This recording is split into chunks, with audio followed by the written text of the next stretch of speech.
Self-assessment I use in a pretty formative fashion for the most part. So self-assessment can take the shape of checklists for kids. Self-assessment can take the form of my conferencing with a student, reviewing maybe expectations for an assignment or reviewing some expectations for what they should know and shouldn't know. And in a conference, which is kind of like a one-on-one interview, I can gauge where a student is in their project or assignment creation. And that's when checklists can be used too. Sometimes they are. And then sometimes when we're meeting to talk about, some activity answers they might have given or some contributions they made to their group when it came time for us to look at theme, for instance, in short fiction, that's when a student is going to be able to self-assess and say, I really got this part of it and this part of it, but I was kind of lost here. And then usually I can either help them or we can just, now we're both aware of where they kind of miss stuff.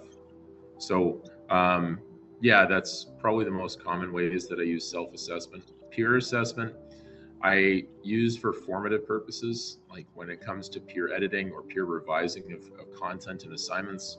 Sometimes I'll get peer assessments when it comes to group contributions. There are some outcomes or indicators rather in the ELA curriculums that ask us to,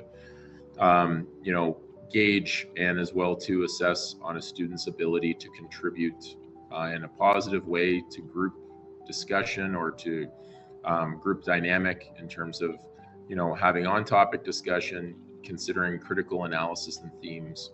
So in that way, you can ask for peers to give, like you'll give maybe a 4 or 6 stage rubric, and you'll assign them one peer in their group. What was their contribution like over the last week?